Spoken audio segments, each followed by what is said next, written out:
প্রত্যেকটা মানুষেরই নিজস্ব একটা পার্সোনাল চয়েস থাকে, আমি সেটা করতে চাইনি। সেই জন্য অনেক অ্যালিগেশনস, অনেক ভুল কথা আমার নিয়ে বেরিয়েছিল, যে আমি ডেট দিচ্ছি না, আমি শুটিং এ দেরি করে আসি বা হোয়াট এভার, যেটা আমি কোনোদিনই করি। যখন আমাকে আমার শেষ সম্বল আমার স্বামী চলে গেলেন, সেই দিন থেকে আমি যেটা পেয়েছি, দ্যাট ওয়াজ লাইক, আমি চাই না কোনো মহিলা সেইটা পাক, সত্যি করে আমি চাই না। আর এটা সত্যি খুব কষ্টকর, আমি এটা নিতে পেরেছি, অন্যরা সত্যি যে কিভাবে নেবে, অনেকে ডিপ্রেশনে, মানে বেঁচে থাকতে গেলে আমি ভালোভাবে খুশিতে বেঁচে থাকবো, আমি পারবো না ওরম ভাবে কেঁদে দুঃখ নিয়ে ডিপ্রেশন নিয়ে বেঁচে থাকতে, আমি ওরকম মানুষ নই, আমি সত্যিই পারবো না। alone and being lonely is different, একদম, মানে একা থাকা আর একাকিত্ব আলাদা, আলাদা, দুটোর মিনিং কিন্তু আকাশ পাতাল। ঠিক, একটা আনন্দে থাকা যায় আর একা থাকা যায়, সেটা কিন্তু আনন্দে থাকা যায়, খুব নিজেকে চেরিশ করে থাকা।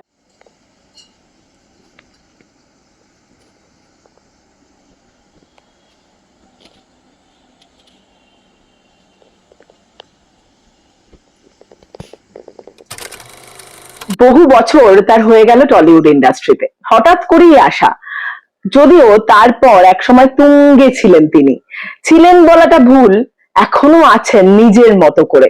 আসলে তুঙ্গে থাকার জন্য বিভিন্ন শর্ত থাকে, বিভিন্ন কথার মানে কথা রাখতে হয়, সেটা তিনি সেই পথটা না বেছে বরং অন্য পথে এগিয়েছেন। অভিনয় জগতেও আছেন, নিজের মতো নিজেকে ভালো রাখতে শিখেছেন। যদিও তিনি সবসময় বলেন আমি একা, কিন্তু তাও ভালো আছি, তাই তো রেশমিদি? একদম। মানে কেমন আছো, মানে অনেক দিনের পেন্ডিং ইন্টারভিউ আমাদের ফাইনালি হচ্ছে, কেমন আছো আগে বলো? সবার আগে তোর সাথে এতদিন পর দেখার, এরকম ভাবে বসে ইন্টারভিউ দেওয়াটা সত্যি থ্যাংক গড দ্যাট আমরা সেই সময়টা পেয়েছি দুজনে মিলেই, কারণ তুইও খুব ব্যস্ত থাকিস আর আমার তো ডেফিনেটলি আমাদের কাজের শিডিউলটাই এমন, কিন্তু আমার খুব ভালো লাগছে তোকে পেয়ে। আমারও তোমার বাড়িতে ঢুকেই এত পজিটিভিটি আমি এসেই বলছিলাম, এবং সেটাও তোমাকে সবসময়ই তাই দেখি, মানে যেটা হয় আমরা খারাপটা বেশি নিই তো, মানে খারাপ সেটা ভেবে মনটা খারাপ করি, তুমি বোধহয় সেই দিকে নেই, মানে তুমি খারাপ লাগা মন খারাপ সবই আছে, কিন্তু সেটা বোধহয় প্রকট হতে দাও না নিজের জীবনে। দেখ, মানুষ তো আমরা সব রকম ইমোশনে থাকি, আমাদের লাইফে একটা রিল লাইফ আছে, একটা রিয়েল লাইফ আছে, তো রিয়েল লাইফে কে কিভাবে রয়েছে সেটা তো আমরা কেউ জানি না, আমরা রিলের জন্য অনেক কিছু করি, ওটা হচ্ছে আমাদের ব্রেড এন্ড বাটার, ওইখানে আমাদেরকে ওরম ভাবেই পোর্ট্রেট করা হয়, আর আমরা ওরম ভাবেই নিজেদেরকে পোর্ট্রেট করি যে আমরা সবসময় খুশিতে আনন্দেতে ভালোভাবে আছি, কিন্তু অ্যাকচুয়ালি আমাদের যে লাইফ স্টোরি গুলো, সেগুলো তো আম জনতার যেরকম যাচ্ছে সেরকমই আমরা, মানে আলাদা তো কিছু নয়, মানে আমাদের মানে ভালো লাগা আছে, দুঃখ আছে, রাগ আছে, অভিমান আছে, ভালোবাসা আছে, অনেক সব রকম ইমোশন আমরা পার করে থাকি সবাই, সেটা সবাই। তো ডেফিনেটলি ওই ইমোশনটাকে, যে দুঃখ বা একাকিত্ব বোধটা, ওটা আমার মধ্যে কোনোদিনই আসেনি, আমি হয়তো কিছুক্ষণের জন্য এলেও ওটাকে আমি চেঞ্জ করে দিই সঙ্গে সঙ্গে, আর সেটার জন্য ডেফিনেটলি একটা কন্ট্রোল ব্যাপার থাকে, যে কন্ট্রোলটা হয়তো আমি আমার মাকে দেখে শিখেছি, আমার ফার্স্ট গুরু আমি নিজের মাকে মনে করি, আর ডেফিনেটলি ফার্স্ট গুরু মাই হন, তারপর অনেকে আছে রাস্তায় পথে, কিন্তু মাকে দেখে যেটা শেখা সেটা হচ্ছে যে সহ্য করা, ইমোশনটাকে কন্ট্রোল করার চেষ্টা করা, সব ঠিক হবে, যা হচ্ছে তোমার ভালোর জন্য হচ্ছে, যা হবে তোমার ভালোর জন্য হবে। খুব গুরুত্বপূর্ণ একটা কথা বললে, যা হচ্ছে ভালোর জন্য হচ্ছে, এই এটাকে গ্রহণ করা, অ্যাকসেপ্টটাই আমরা করতে পারি না। যেদিন আমরা এটাকে মন থেকে সত্যি অ্যাকসেপ্ট করতে পারবো, আমরা বোধহয় প্রত্যেকেই ভালো থাকবো। রেশমিদি, তবে শুরুর কথা হচ্ছিল তোমার একটু আগেই অফ ক্যামেরা, সেটা হচ্ছে তোমার মডেলিং দিয়ে শুরু বোধহয়, সেইভাবে দেখতে গেলে, তাই তো?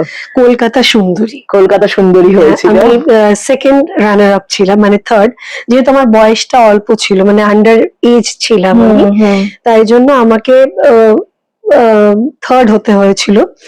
আদারওয়াইজ প্রবাবলি আমি সেকেন্ড হতাম। আর ঠিক আছে, বাট দ্যাট ইজ ফাইন। যে ফার্স্ট হয়েছে তার জন্য আমি ভীষণ ক্ল্যাপ দেবো, কেননা আমার কাছে তিনি একজন বিশাল বড় অভিনেত্রী অ্যান্ড মডেল। বিপাশা বাসু। তো ওর সাথে আমি সেই যে সুযোগটা পেয়েছি, ক্যাটওয়াক করার সুযোগ পেয়েছি, র্যাম্প করার, কোয়েনার সাথে। সালিনা জেটলি আছেন, তখন পিঙ্কি দি ছিলেন, তারপর জয় ছিল, মানে তখনকার দিনে যারা ছিলেন বড় বড় মডেলস, যারা বম্বেতে গিয়ে পরে সুপার মডেলস হয়েছেন, তাদের সাথে কাজ করার একটা অদ্ভুত অনুভূতি আমি পেয়েছি খুব কম বয়সে। এবং সেখান থেকে অভিনয়, মানে তোমার শুরুটাই না আলোর জগতের, মানে তোমার ধরো কাজের শুরু বা তোমার এই দিকেই বোধহয় জীবনটা তোমার শুরু থেকেই নিয়ে গেছে, অদ্ভুত। তারপরে অভিনয়, এবং তুমি যেটা বলছিলে অভিনয় প্রথমেই দারুণ সুযোগ। প্রথমেই আমি মডেলিং থেকে আমি কিছু অ্যাড করি, তারপর দু একটা ক্যামিও রোলসও করেছি সিনেমাতে, নিয়ে তারপর সিরিয়াল করেছি বেশ বড় বড় ডিরেক্টরের আন্ডারে। আর ঠিক তারপর ভালো সিনেমা করতে পেরেছি ভালো ডিরেক্টরদের আন্ডারে, ভালো কোস্টারদের সঙ্গে। সেটা আমার জন্য একটা বড় অ্যাচিভমেন্ট, মানে বড় ডিরেক্টর বা বড় কোস্টারদের সঙ্গে কাজ করাটা একটা অভিজ্ঞতা না হলে না সেই জায়গাটা বয়সে যেহেতু। আর আমি তো অত কিছু বুঝতে পারতাম না, কেন তখন তো ছোট বয়স। কত বয়স তখন তোমার? 15-16। তখন কার নায়িকা হয়েছিল একটু বলো তো? আমি হয়েছিলাম রানাদার, হয়েছিলাম মিঠুদার, হয়েছিলাম আর 1-2 বছর পর আমি বুম্বাদার হয়েছি। তারপর পরবর্তীকালে তো আরো অনেকে আছে, যিশু আছে, যিশু সেনগুপ্ত, তারপর টোটা রয় চৌধুরী, এরা সবাই ছিলেন আমার হিরো হয়েছে। বাট ডেফিনেটলি প্রত্যেকের কাছে অনেক কিছু শেখার আছে, আর সবাই এত কমফোর্টেবল ফিল করিয়েছিল আমাকে কাজ করতে গিয়ে, যে আমার অটোমেটিক্যালি যে একটা শিক্ষার যে অভিজ্ঞতাটা অনেকটা আমি ওখান থেকে পেয়েছি। মানে সেই সময় পড়াশোনার সঙ্গে অভিনয় করতে, হ্যাঁ, মানে আমাদের স্কুল খুব ডিসিপ্লিন ছিল, সেই জন্য আমি ক্লাস 9-10টা দেওয়ার, মানে 9-এ যেহেতু আমি কলকাতা সুন্দরী হই, তারপর আমি ওই সময়টা আমি ছোট ছোট মডেলিং বা র্যাম্প করছিলাম। তারপরে 10টা দেওয়ার পর তারপরে আমি আর স্টাডিটাকে নিয়ে যেতে পারিনি, কারণ এইদিকে এতটাই ফুল ফ্লেজেডলি আমি চলে এসেছিলাম যে আমার পক্ষে সম্ভব হয়নি ওইটাকে নিয়ে এগোনোর। সেক্ষেত্রে এটা পরিবারের সাপোর্ট ছিল সেই সময় এই সিদ্ধান্ত? আমার মা প্রচন্ড সাপোর্টিভ। আমার মায়ের জন্য আমি কলকাতা সুন্দরী বিউটি প্যাজেন্টটাই যাই, মানে মাই ফোনটা এনে দিয়েছিল, বলেছিল তুই তো এত সুন্দর দেখিস টিভিতে বসে ক্যাটওয়াক, আমার টিভিতে বসে ক্যাটওয়াক প্র্যাকটিস, মানে জানা। তখন আমাদের টিভিতে দেখে আমি ওইগুলো শিখতাম। ওটা হয় না ন্যাক একটা, মানে দেখতে ভালো লাগছে বলে নিজে করবে একটা, ওটা একটা চাইল্ডহুড ব্যাপার থাকে ওর মধ্যে। সেটা দেখে মা খুব এক্সাইটেড হয়ে মা ফর্মটা মেনে মাই বলেছিল না, প্রথমে বাবা বুঝতে পারেননি, বাবা বলেছিল না না না, ও এইটুকু একটা বাচ্চা মেয়ে, ও কি করে পারবে ওইসব, ওকে কোথাও যেতে দিও না। কিন্তু তারপর when I got the crown, তখন things changed, বিশ্বাসটা এলো না সত্যি আমার এটা সিরিয়াসলি করতে পারবো। একদম একদম একদম এই পরিবারের সাপোর্টটা মানে প্রচন্ড সাপোর্ট পেয়েছি আমি, আমার বাবা মার এত সাপোর্ট পেয়েছি যে আমি ওই জন্য খুব হেলদি পরিবেশে আমি এগোতে পেরেছি। মানে এই সাপোর্টটা কিন্তু সবাই পায় না, they are not so lucky, কিন্তু তাদের জন্য সত্যি আমার খুব কষ্ট হয় ভেতর থেকে। কারণ যদি বাবা মারা সত্যি সেই সাপোর্টটা দেয় ছেলে বা মেয়েকে, তাহলে কিন্তু তারা অনেক দূরে এগোতে পারে। একদম, এটা আমার ফিলিং, মানে এটা আমার মনে হয় যে কোথাও যাই করুক ছেলে মেয়ে, যদি তুমি সাপোর্ট দাও বাবা মা হয়ে, তাহলে অনেক দূর এগোতে পারবে। তুমিও সেই বিশ্বাসটা রেখেছিলে, এটাও মানে অদ্ভুত ভাবে সেই বিশ্বাসটা এসেছিল, কারণ আমি তো এই জগৎটাকে চিনতাম না, মানে আমি ছিলামই না এর মধ্যে। এবং কত প্রলোভন, মানে প্রচুর প্রলোভন থাকে, সেটা তো আই থিঙ্ক সব মেয়েদেরই থাকে, ছেলেদেরও থাকে, একদম একদম সেটা পেরিয়ে পেরিয়ে যাওয়া। কিন্তু এই যে সময়টার কথা বলছি রেশমিদি, সে সময়টা টপ ফর্মে নায়িকা হিসেবে, তারপর খানিকটা সরে যাওয়া, কমে যাওয়া, সেটা কেন? মানে সেটা কি স্বেচ্ছায় নাকি পরিস্থিতি, কোনটা? কিছুটা ব্যাপার হয়েছিল যে একটা কম্প্রোমাইজিং ব্যাপার থাকে, সেটা হয়তো আমি করতে পারিনি, সেটা আমার পার্সোনাল চয়েস। এটা আমার মনে হয় প্রত্যেকটা মানুষেরই নিজস্ব একটা পার্সোনাল চয়েস থাকে, আমি সেটা করতে চাইনি।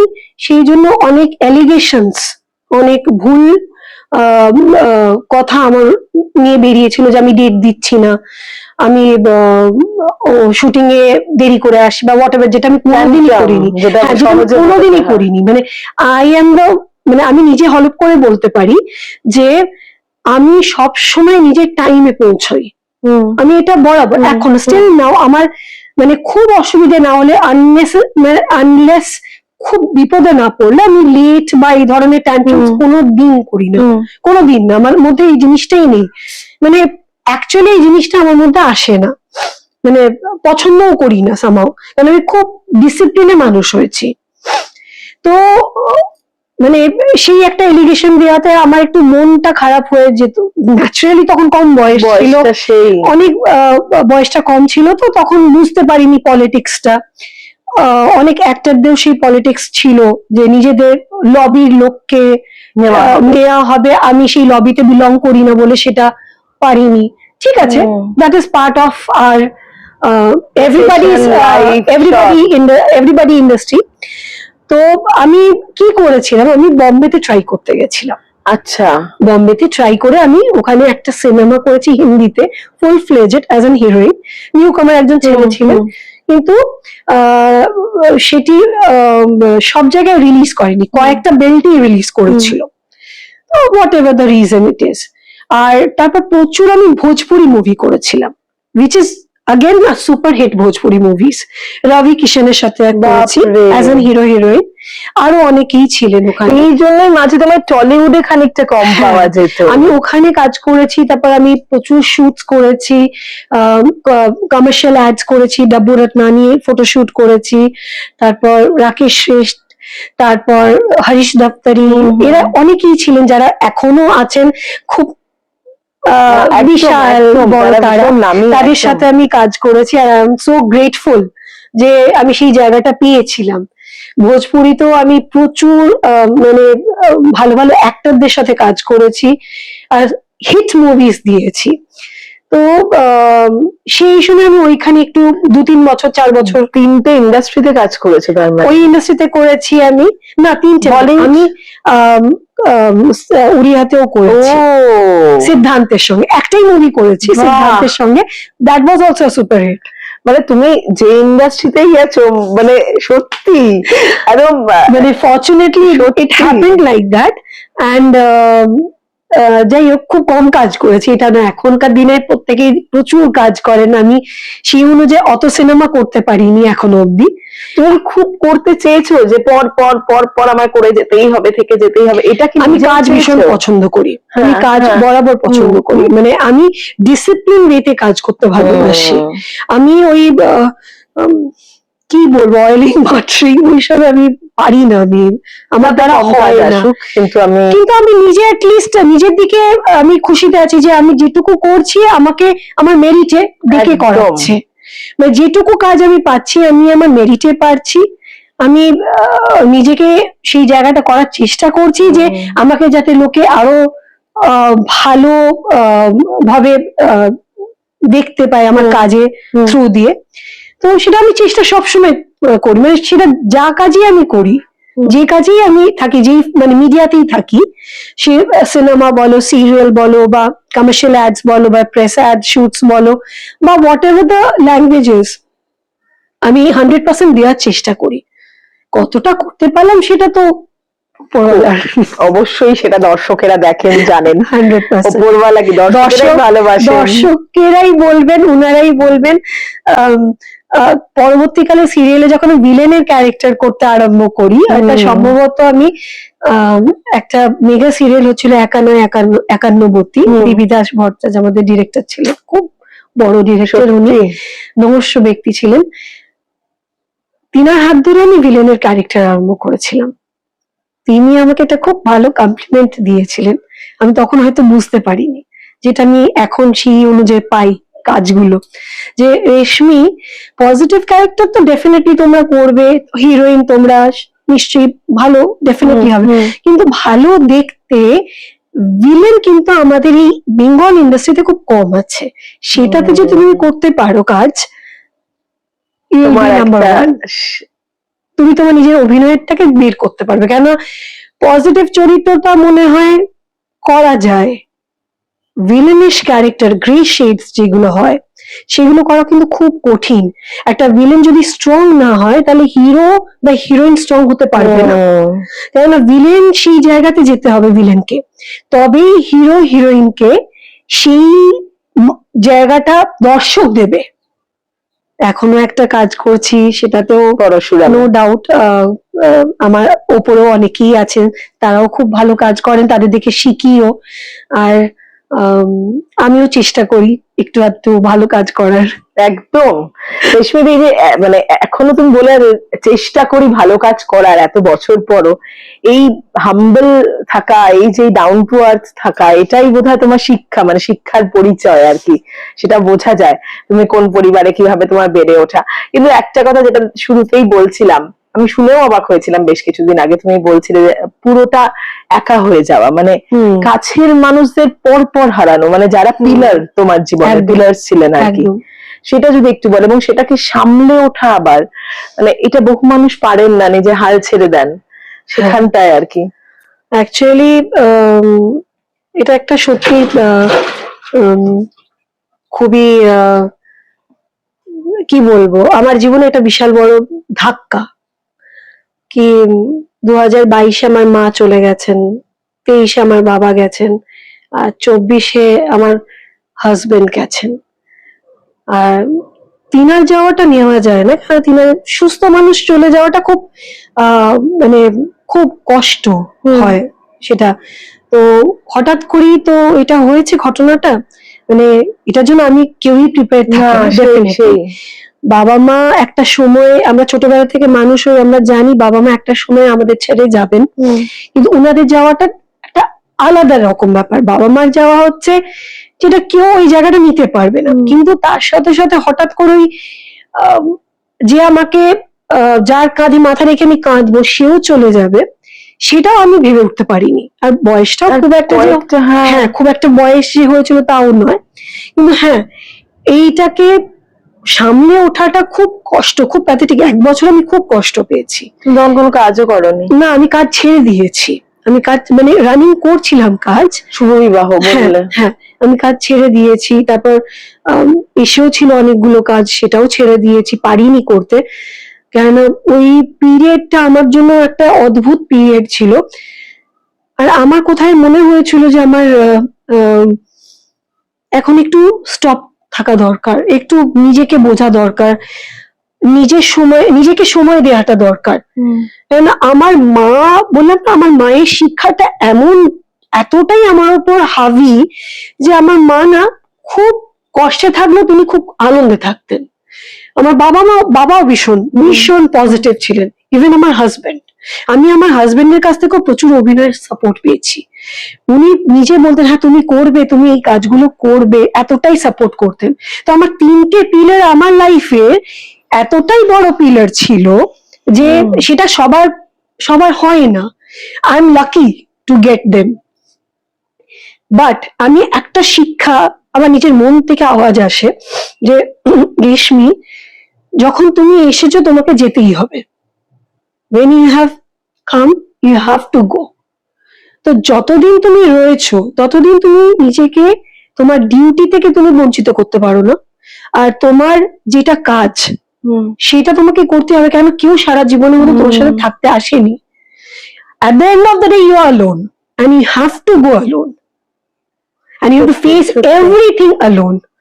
তো আমার কাছে ওই একটা বছর একটাই ওয়ার্ড ছিল, একলা চলো রে। নিজেকে নিজেই বোধহয় মোটিভেট, আমি একদম ইয়েস, আমি নিজেকে প্রচন্ড ভাবে নিজেই মোটিভেট করেছি। বিশেষ করে আমার মোটিভেশনের জন্য কেউ আসেনি, আর কাউকে আমি পাইনি, কোনো কাছের লোককে আমি পাইনি। রিলেটিভস মানে যাদের বলা হয় আত্মীয়, আত্মার সঙ্গে সম্পর্ক, আমার সো কল যে একদম ফার্স্ট রিলেটিভ যারা আছেন তাদেরকে একদমই আমি পাইনি। তাদের ইনফ্যাক্ট তাদের সেই বিহেভিয়ারটা সেই মুহূর্তে আমার খুবই শকিং ছিল। তো যাই হোক, সেটা হয়তো অনেক মহিলা বুঝবেন যারা সত্যিকারে পেয়ে এসেছেন, কেন এখন তো অনেক কিছু হয়, ওই সিম্প্যাথিটা আমি নিতে চাই না, কারণ আমি কোনোদিনই সিম্প্যাথি গ্যাদার করার জন্য জানলাম, আমি ওইগুলো বলতে ভালোবাসি না। তো যাই হোক, প্রত্যেকটা মানুষ আসে তোমাকে শিক্ষা দেওয়ার জন্য, কিছু না কিছু শেখাবার জন্য। আমি খুব চেয়ারফুলি সেটাকে নিয়েছি যে যারাই এসেছেন বা যারাই আমাকে ছেড়ে গেছেন বা ছেড়েছেন, তারা আমাকে একটা ভালো শিক্ষা দিয়ে গেছেন। তাদের জন্য সত্যি আমি ধন্যবাদ বলি তাদেরকে, যে আমাকে এত সুন্দর শিক্ষাটা দেওয়ার জন্য। আর এই শিক্ষাটা আমি সারা জীবন মনে রাখবো। আর হয়তো এটা সেকেন্ড টাইম আমার হবে না। আর মানুষ চিনতে শিখে গেছে, ভালো করে চিনতে তো ডেফিনেটলি আগে থেকেই শিখেছি, খুব কম বয়সে আমি শিখে গেছিলাম, যেহেতু আমি কাজ খুব কম বয়সে আরম্ভ করেছিলাম। কিন্তু নিজের লোকেদেরকে আমি খুব ফ্যামিলি হিসেবে মনে করতাম। আমি মনে করতাম যে তারা সবাই আমার নিজের, তাই জন্য আমি নিজের উপর কোনোদিন সময় দিতাম না। তাদের প্রায়োরিটিটা আগে ছিল, মানে শুধু আমার বাবা মা বা আমার হাজবেন্ড না, আমার সাথে যারা আরো রিলেটিভ যারা জড়িত ছিলেন তাদের ওপর প্রচুর পরিমাণে আমি চেষ্টা করেছি নিজের করার। কিন্তু হ্যাঁ, at the end of the day যখন সত্যিটা বাইরে এলো, যখন আমাকে আমার শেষ সম্বল আমার স্বামী চলে গেলেন, সেই দিন থেকে আমি যেটা পেয়েছি, দ্যাট ওয়াজ লাইক, আমি চাই না কোনো মহিলা সেইটা পাক, সত্যি করে আমি চাই না। আর এটা সত্যি খুব কষ্টকর, আমি এটা নিতে পেরেছি, অন্যরা সত্যি যে কিভাবে নেবে, অনেকে ডিপ্রেশনে চলে যায়। Thanks to my mom, thanks to their blessings, that আমি সেই জায়গাটাকে কোনোদিন বুঝতে পারিনি। আমি নিজেকে কিভাবে যে নিজে মোটিভেট করেছি বা এখনো করি, এনারা আমাদের পাশে আছেন, দাদা আছেন, আমি ফিল করি যে তারা সব সময় আমাকে দেখছে, সব সময় আমাকে গাইড করছে। মানে আমি না অদ্ভুত ভাবে কিছু একটা যদি মনে হয় যে সেই জায়গাটা মানে হয়তো আমার জন্য ঠিক না, অটোমেটিক্যালি আমি ওখান থেকে কিন্তু বেরিয়ে আসবো। আমি এমন কিছু একটা করবো যে আমি ওখান থেকে বেরিয়ে চলে আসবো, সেটা কিন্তু ওরাই গাইড করার পরে আমি সেটা বুঝতে পারি যে ওটা ভালোই করেছিলাম, ওই ডিসিশনটা ঠিক ছিল। এইটা আমার কাছে প্রচন্ড হয় যে কোনো কারণে। বললাম না, I feel I am blessed. একদম, মানে আমরা কাছের মানুষের খুব তাড়াতাড়ি হারিয়ে ফেললে বলি এত তাড়াতাড়ি হারালাম। তুমি না না, আমি এটা করি করাটা, আমার মনে হয় তারা আমাকে যথেষ্ট ভালোবেসেছে, তারা আমাকে আমার যতটা পাওয়ার তাদের কাছ থেকে, বা তারা যে আমার কাছ থেকে যতটা পাওয়ার তারা পেয়েছেন। পাওয়ার কোনো শেষ নেই, আশার কোনো শেষ নেই, ইচ্ছের কোনো শেষ নেই, একদম। কিন্তু আমাদেরকে জানতে শিখতে হবে কোন জায়গায় গিয়ে স্টপ করতে হবে, ঠিক কোন জায়গাটা চ্যাপ্টার ক্লোজ করতে হয়। কিছু কিছু মানুষের জন্য যারা জীবিত আছে তাদের জন্য আমি চ্যাপ্টার ক্লোজ করে দিয়েছি, খুব ভালোভাবে ক্লোজ করেছি। তাদের প্রতি আমার কোনো রকম কিছু প্রথমে কিন্তু একটা কষ্ট, ডেফিনেটলি আমি তো মানুষ, হতেই পারে, কিন্তু আমার এখন মনে হয় যে না, কোনো কষ্ট নেই, হতেই পারে, এটা তো স্বাভাবিক।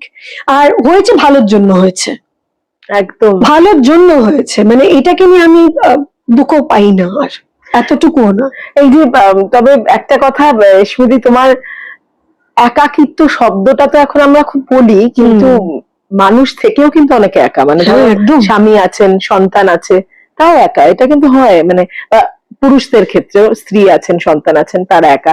কিন্তু তুমি তো ফিজিক্যালি, আমি যদি বলি সত্যি তুমি একা, মানে এত বড় একটা ফ্ল্যাটে একা একজন মানুষ, সেক্ষেত্রে মানে সেটা কোপ আপ কিভাবে করো? মানে সেটা মনে হয় না যে সত্যি কোনো একজন মানুষকে দরকার ছিল, বা আর কেউ যদি থাকতো, আমার পরবর্তী কেউ, সেটা মনে হয় না কখনো? Not at all, not at all.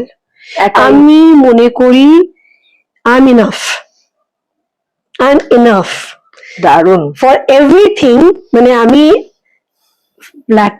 Flat তো একটা ছোট জিনিস, পেটি ম্যাটার, এটা কোনো ব্যাপার না, কিন্তু জীবনে চলতে গেলে আরো অনেক কিছু দরকার লাগে। সেখানে আমার মনে হয় আই এম ইনাফ, আমার কাউকে দরকার নেই। হ্যাঁ, আমি ভগবানের দয়ায় কাজ করি, আমার ভগবান আমাকে হাত পা দিয়েছেন, চেহারা দিয়েছেন, ক্ষমতা দিয়েছেন অভিনয়ের, যে আমি পোট্রে করতে পারবো সেই ক্যারেক্টার্স গুলো করার চেষ্টা করি। তো সেই জায়গাটা থেকে আমার মনে হয় না, কোনো দরকার নেই। তুমি যদি একা ভালো থাকো, you are best friend of yourself. তো আমার মনে হয় না অন্য কারোর কিছু দরকার আছে। অন্য কারোর উপর আর নির্ভরশীলই হতে চাও না বোধহয় তুমি। না, আমার ওই জিনিসটা আমার ছোটবেলা থেকে খুব কম ছিল। বাহ। আর আমি গ্রাজুয়ালি সেটাই হয়তো এটার জন্য, হয়তো এই শিক্ষাটার জন্য আমাকে হয়তো এই লাইফে পাঠানো হয়েছে। মানে আমি এগুলো খুব বিলিভ করি সত্যি, যে কোনো কিছু তো বিনা কারণে হয় না। There is nothing accident, there is everything. এটা মানে ঘটছে কোনো কারণে, এটা হওয়ার কথা। হ্যাঁ, আমরা তো এটাকে এক্সিকিউট করছি, অলরেডি এই রেসটা হয়ে গেছে, আমরা এক্সিকিউট করছি। কিভাবে এক্সিকিউট করছি সেটা আমার উপর ডিপেন্ড করছে। আমি ভালোবেসে আনন্দ করে এক্সিকিউট করছি, না আমি দুঃখ পেয়ে ডিপ্রেশনে এক্সিকিউট করছি। মানে বেঁচে থাকতে গেলে আমি ভালোভাবে খুশিতে বেঁচে থাকবো, আমি পারবো না ওরম ভাবে কেঁদে দুঃখ নিয়ে ডিপ্রেশন নিয়ে বেঁচে থাকতে। আমি ওরকম মানুষ নই, আমি সত্যিই পারবো না। দারুণ। মানে সকালে ইন্টারভিউ করছি আমরা, এবং প্রত্যেকের সকালটা না এই ভাবনা দিয়ে শুরু হোক, তাই না রেশমি? তুমি আজকে যে কথাগুলো বললে, এতগুলো আঘাত, এতগুলো ধাক্কা, এত হারানো, তার মাঝেও এই যে না আমি ভালো আছি, এটা মানে নিজেকে প্র্যাকটিস করতে হয়েছে দিনের পর দিন ভালো থাকার। এবং আমি তোমায় যেটা বলছিলাম, তুমি অনেকটা ওজন কমিয়েছো, যে আগের থেকে অনেকটা ফিট, অনেক বেশি সুন্দরী, আগেও সুন্দরী ছিলে, এখন অনেক বেশি ফিট, আরো কম বয়স লাগে। এটা বোধহয় এই যে জীবনটাকে সুন্দর করার জন্য, একটাই জীবন, তাই এটা না সত্যি অদ্ভুত ভাবে হয়েছে। মানে হ্যাঁ, ডেফিনেটলি আমি নিজের উপর ওয়ার্কআউট করেছি, এটা নয়, কিন্তু সেই ফলটা এত সুন্দরভাবে পাবো সেটা বলে আমি ব্লেসড। আমার বাবা মা, আমার হাজবেন্ড, বা আমার যারা পূর্বপুরুষ আছে, অ্যানসেস্টার্স আছেন, আমার ঠাকুমা, ঠাকুর দাদারা, সবার কাছে আমি খুব ভালোবাসা পেয়েছি শেষ মুহূর্তে। তাদের যে শেষ মুহূর্তে আমি থেকেছি, আমি তাদেরকে হয়তো এইটুকু হলো, ছোট্ট, তখন খুবই ছোট ছিলাম, সেবা করতে পেরেছি। আই এম ব্লেসড যে আমি তাদের জন্য সেটা কিছু করতে পেরেছি।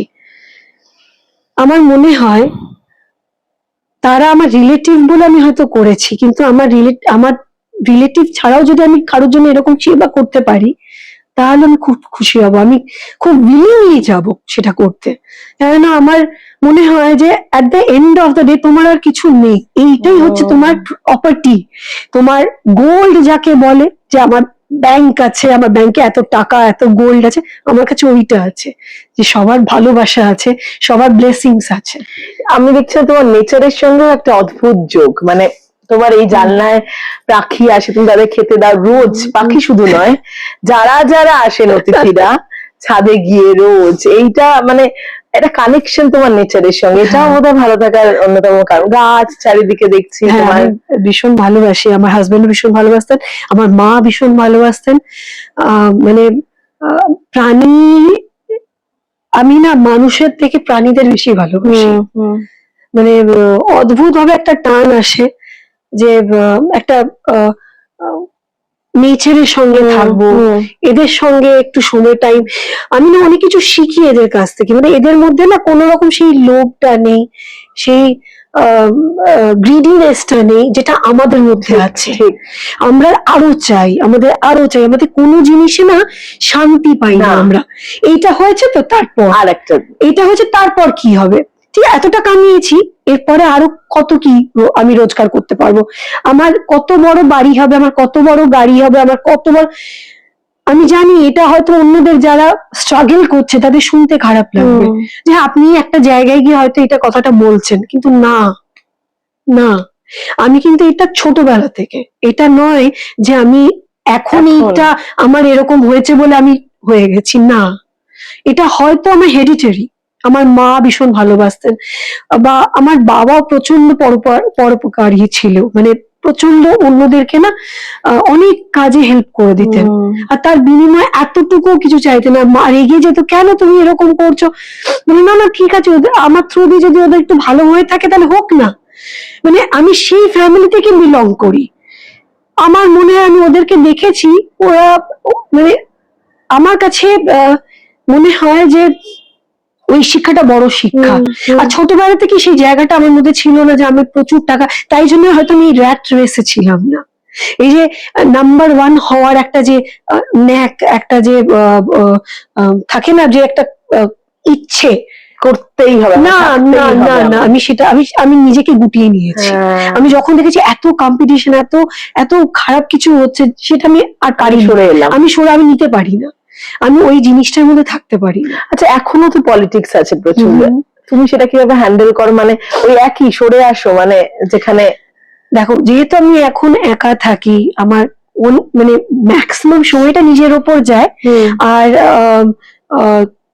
নিজেকে নিয়ে অনেক বেশি অ্যাডভান্স হয়েছে, আপডেট করেছি, ইভলভ হওয়ার চেষ্টা করছি। এগুলো খুব বড় বড় কথা, কতটা করতে পারি আমি জানি না, কিন্তু চেষ্টা করি। সেখানে দেখেছি যে পলিটিক্সটা তখনও ডেফিনেটলি সেই তখনকার দিনের মতন ছিল, আর এখনো প্রচন্ড পরিমাণে আরো বেশি হয়েছে। এখন তখন বড়দের মধ্যে ছিল, এখন বড় ছোট মাঝারি সবার মধ্যে আছে।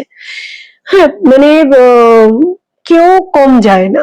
তো ইন দ্যাট কেস একটু বুঝে শুনে কথা বলাটা আমার দরকার মনে হয়, আর সবাইকে নিজের মনে করা উচিত নয় এই জগতে।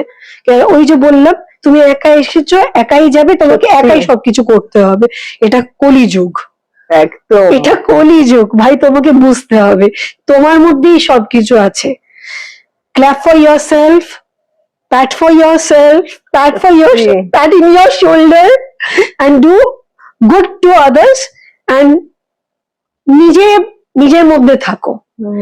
পরে কি, মানে পর কি বললো, কার কি হলো, don't stay in the gossip. Ultimately at the end of the day, যখন তুমি বাড়িতে আসো, you actually go to depression. সেটা থেকে তোমার এই জিনিসটা চলে আসে, তখন লোনলিনেসটা চলে আসে।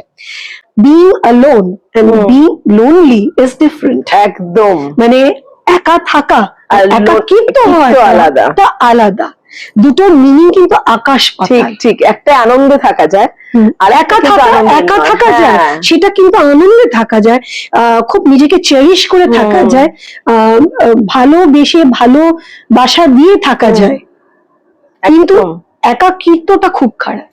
শেষ করব রেশমি, শেষে একটাই প্রশ্ন করব যে নতুন করে আবার সম্পর্ক, প্রেম, সেগুলো আর ইচ্ছেই করে না? না না, আমাকে ভগবান এই জন্মে যা যা দিয়েছে বা যা যা দেবেন, সেটা আমার কাছে ইনাফ, সেটাই আমার জন্য ভালো। আমি জানি না আমার ফিউচারে কি আছে, আমি ভগবানের প্রেডিক্ট করতে পারবো না, আমি চাইও না, কিন্তু এই মুহূর্তে অ্যাট প্রেজেন্ট আমি প্রেজেন্টে বাঁচতে ভালোবাসি। অ্যাট প্রেজেন্ট আমার যেটা, আমার মানসিকতা যেটা, যে আমার সত্যি কাউকে দরকার নেই, আমি একা খুব ভালো আছি, খুব খুশিতে আছি, এন্ড আমি এরকমই থাকতে চাই আনন্দে। আর আমার যেটুকু মেমোরিজে, মানে আমার মেমোরিজে, আমার ভাবনা চিন্তাতে যারা যারা আছেন একটা বড় জায়গা নিয়ে, তারাই যেন চিরকাল থাকুক এই জন্মে। পরবর্তীকালে কি হবে কেউ জানে না, I also don't know, but আমার মনে হয় যে being true to yourself is very important. আমি খারাপ, আমি ভালো, যাই আমি আমার কাছে আমি সব, আমার কাছে আমি সেলফিশ ব্যাপারটা, স্বার্থপর ব্যাপারটা বলছি না, কিন্তু আমি সেলফলেসলি সেলফিশ।